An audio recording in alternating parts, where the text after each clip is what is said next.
My life, it's incredible busy. A lot of is going on. I want to show the people what it takes to go from private citizen to being a first lady again. We're back now with a rare glimpse into the first lady's life. The Amazon-produced film Melania, 20 Days to History, hitting theaters across the country today. U.S. President Donald Trump has called his wife's new movie beautiful, emotional, fashionable, and cinematic. But there is just one problem. No one is going to see it. The film is called Melania. Amazon has spent more than $60 million on this Melania Trump documentary, the most expensive documentary ever made. It cost around $60 million to make. It follows the First Lady over 20 days before the 2025 inauguration, and it opened in Australia today amid canceled screenings, empty cinemas, and just a handful of tickets sold. Melania Trump is marking her first year back as US First Lady with the global release of a documentary she produced. It's opening in more than 1,500 theaters in the United States and abroad, but reception has been lukewarm. Some countries like South Africa have refused to screen it at all. Welcome to Public Media Affairs. My name is Matt Bars. You've probably heard about Melania Trump's new documentary by now. We've definitely covered it more times than it deserves. But hey, that's the fun stuff. This film was supposed to give audiences a behind-the-scenes look at the First Lady's life leading up to her husband's second inauguration. But here's the twist.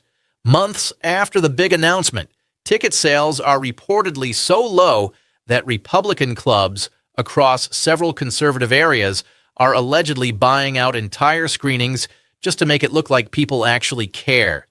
This isn't a rumor. Insiders say that the effort is happening to save face for this movie. But even with these interventions, filling seats or actually getting anyone into these theaters has been a major struggle. The film is called Melania. It cost around $60 million to make. It follows the First Lady over 20 days before the 2025 inauguration. And it opened in Australia today amid cancelled screenings, empty cinemas, and just a handful of tickets sold. So what is this documentary even about? Well, according to the logline, because I'm not going to watch this film apparently covers the first 20 days leading up to President Trump's second inauguration. Told entirely from Melania's perspective, yeah, that's why no one gives a about this movie. So this includes private meetings, behind-the-scenes conversations, and moments inside the White House that audiences have never even seen before and never will. The Melania Trump movie, which is releasing in theaters this week, is on track to flop badly. Nobody is going to see it. Here's another movie that wasn't necessary. No, I was actually really looking forward to it. Go behind the scenes. This film was meant to showcase how she navigated the complexities of moving back into the White House, how she was handling her family life and preparing for her role as the First Lady by barely doing anything. Before this, Melania had some success with her book, which she proudly promoted and said that she received messages from fans who enjoyed it. Wonderful that may have led her to believe that her documentary would also find a big audience.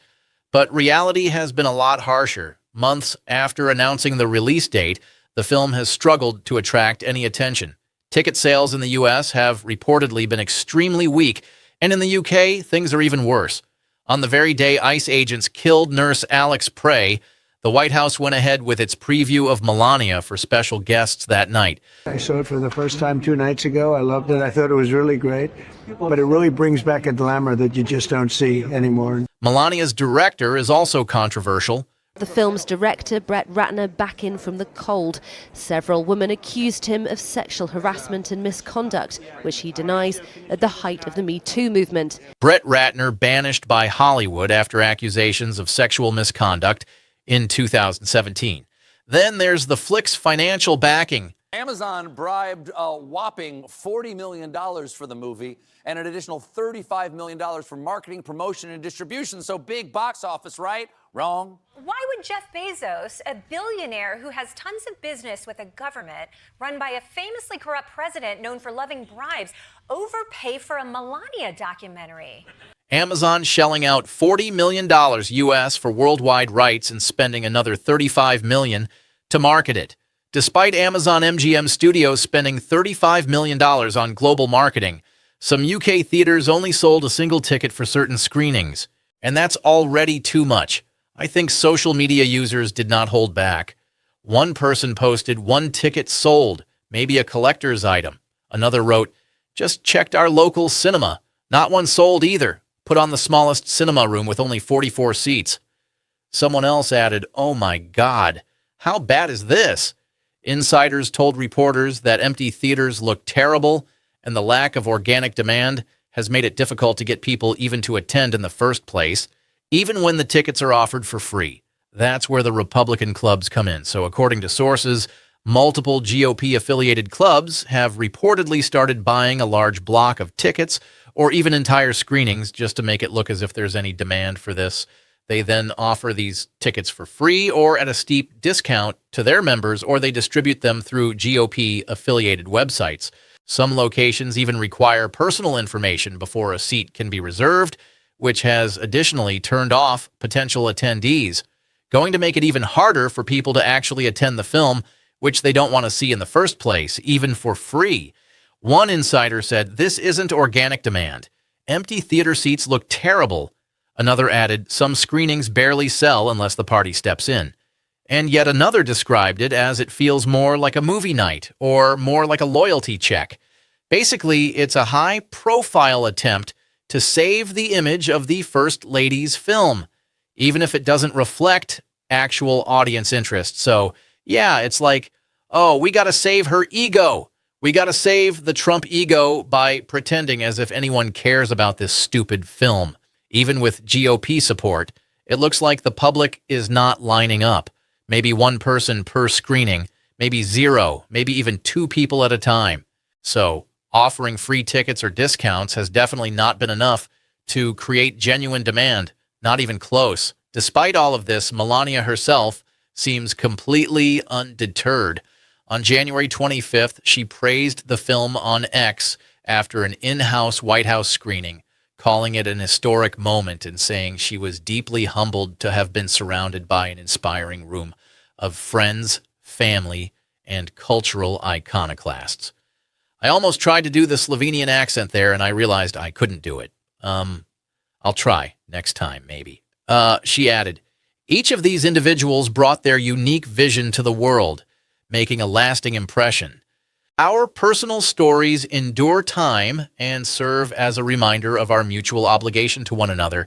It was an honor to present my new film, Melania, ahead of its global launch. Okay, that's just a typical movie, political statement or whatever, but whatever. So, in other words, she's still hyped about the project, even if the numbers aren't backing her up, or at least she's pretending to be hyped because she has to even get that 1 or 2 person party into her theaters. When Melania announced the documentary, she maybe expected these large crowds eager to see her perspective on the first 20 days before Trump's second inauguration. All of her fans packed as far as the eye can see. Instead, interest has been muted, to say the least, non-existent pretty much. Insiders report that even with these GOP clubs buying out the seats, the screenings barely sell, and the free ticket offers haven't made a difference. So, again, nobody wants to see Melania in theaters. Like, who even cares? I just love making fun of it, and that's why we've made multiple videos on this. I just love following this stuff. It's like, okay, can we follow Melania Trump doing her attempts at breaking into the public eye and, like, gathering interest and making her own fans? I will say Naga doesn't like Melania. Like, okay, she made a movie. She's Trump's wife, his third wife, and no one likes Melania. Not the left, obviously, and not the right, because she hasn't done anything. She has no charisma. She hasn't done anything that MAGA likes, and not against her from me, but she's also an immigrant, and MAGA hates that. They hate immigrants and they like Trump, but I feel like MAGA really acknowledges him as kind of the hypocrite he is by going after immigrants in this country, whether or not they're actually illegal or not. And then Melania, his wife, is like, hello, I am immigrant. I want to make a movie about me eating cake and me being rich and my husband getting into office and me pretending to do things 20 days ahead of the inauguration. Great. No one cares, not even MAGA. So not only that, but when Melania's documentary premiered at the Kennedy Center in D.C., not the Trump Kennedy Center, the Kennedy Center, it definitely didn't feel like a normal movie night. The red carpet was full of President Trump, Melania, a bunch of conservative celebrities, billionaires, CEOs, and most of the regular press couldn't get into the screening itself. So this whole show was just about boosting Trump's ego and just about pretending as if this film had any audience. And the CEOs and billionaires and all those people came because they wanted to suck up to Trump and maybe make some deals and be all corrupt, as obvious as they could be, right? So reporters could snap photos outside, but when it came to actually seeing the film, they were shut out. Only a few friendly outlets got in, your Fox News, your ONS, your, completely captured news organizations, the fake news, as it were. And this just made the whole thing feel more like this carefully controlled event than a typical premiere because, I was told by people who worked on the film that a significant share of the crew members did not want their name attached. One person estimates that roughly 2 out of 3 of the New York team asked not to be credited on the film.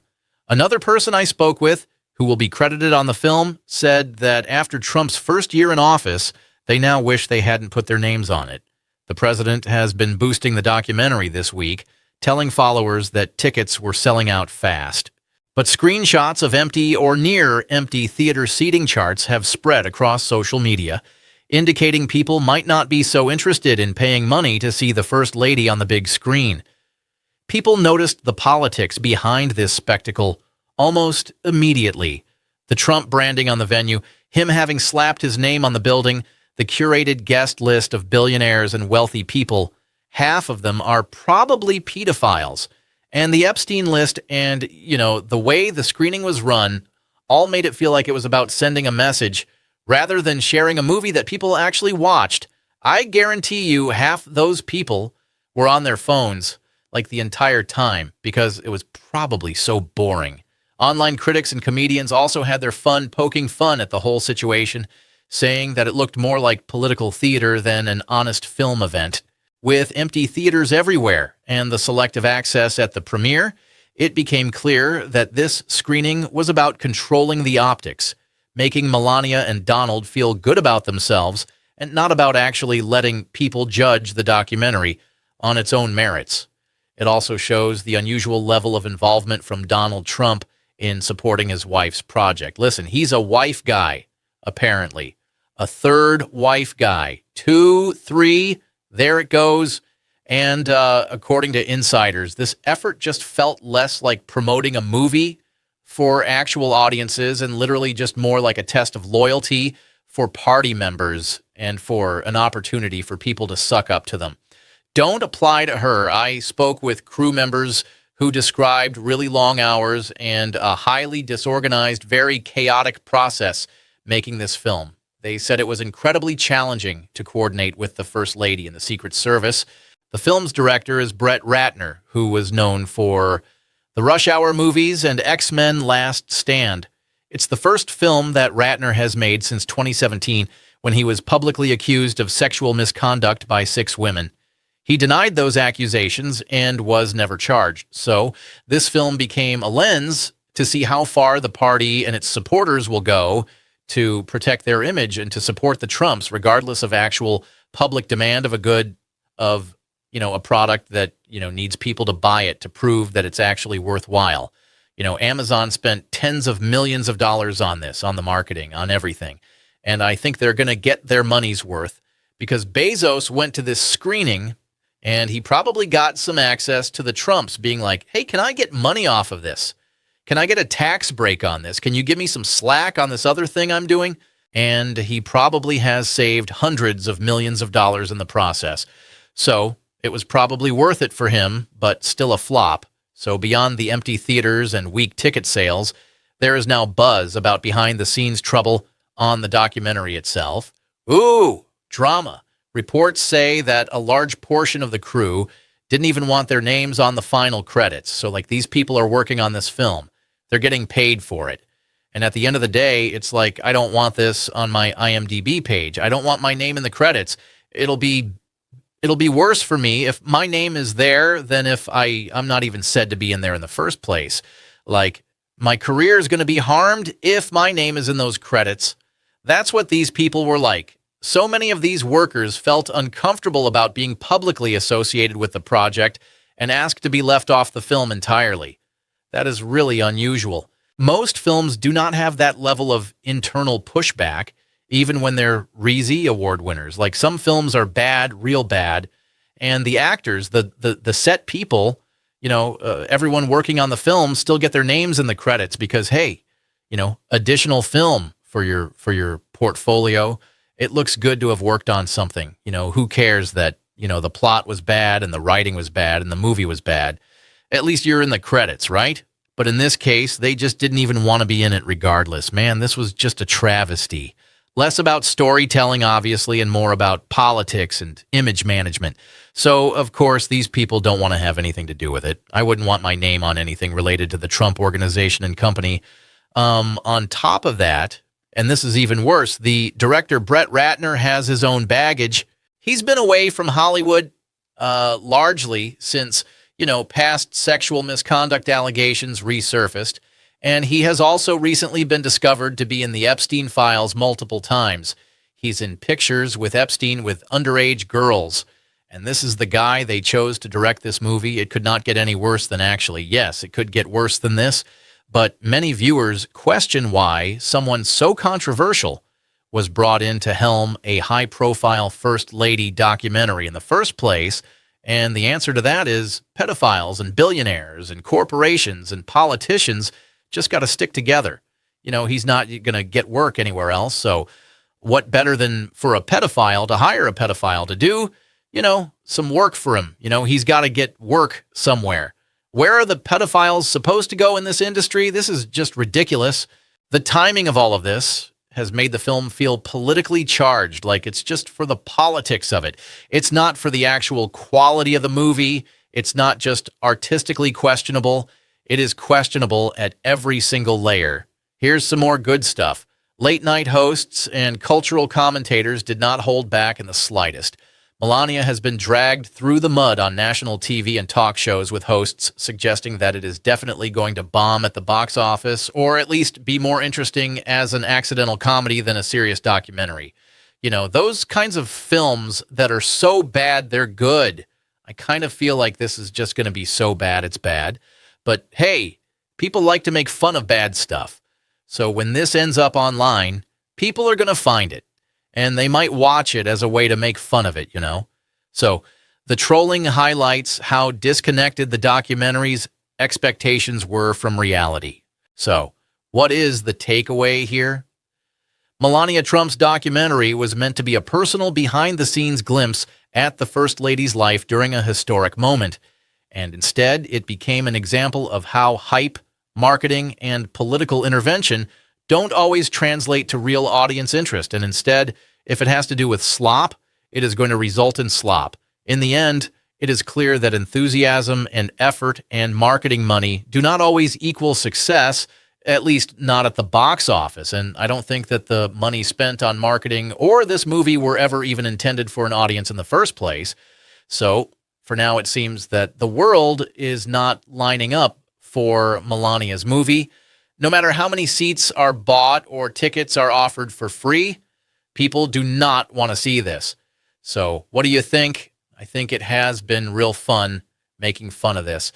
We might make fun of it some more because, hey, we got to have some comedy in these tragic times.